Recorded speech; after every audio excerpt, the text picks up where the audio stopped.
చిన్న పిల్లలతో ఎవరైనా వెట్టి చాకరికి గురి చేస్తే వారిపై క్రిమినల్ కేసులు నమోదు చేయాలని జిల్లా ఎస్పీ శరత్చంద్ర పవార్ ఆదేశించారు.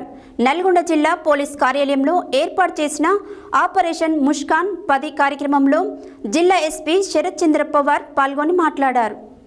నల్గొండ జిల్లా పోలీస్ కార్యాలయంలో ఏర్పాటు చేసిన ఆపరేషన్ ముష్కాన్ 10 కార్యక్రమంలో జిల్లా ఎస్పీ శరత్చంద్ర పవార్ పాల్గొని మాట్లాడుతూ జూలై 1 నుంచి 31 వరకు నెల రోజుల పాటు పోలీస్ అధికారులు child welfare committee, labour department, education department, child protection department, health department, వివిధ డిపార్ట్మెంట్ అధికారుల సమన్వయంతో జిల్లా వ్యాప్తంగా ఈ యొక్క ఆపరేషన్ నిర్వహించడం జరుగుతుందని అన్నారు.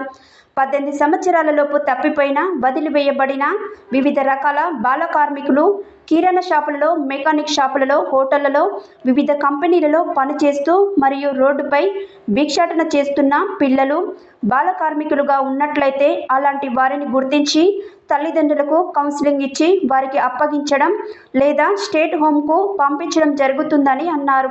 ఎవరైనా బాలల యొక్క స్వేచ్ఛకు, వికాసానికి భంగం కలిగించిన, వెట్టి చాకిరీ చేయించిన అలాంటి వారిపై చర్యలు తీసుకోవడం జరుగుతుందని ఎస్పీ హెచ్చరించారు. ఈ కార్యక్రమంలో additional SP Ramulu Nayak, SB DSP Ramesh, DCRB DSP Saida, child welfare committee chairman Krishna, district welfare officer Sakkubai, assistant labour officer Raju, education department, child protection department, health department, వివిధ డిపార్ట్మెంట్ అధికారులు పాల్గొన్నారు.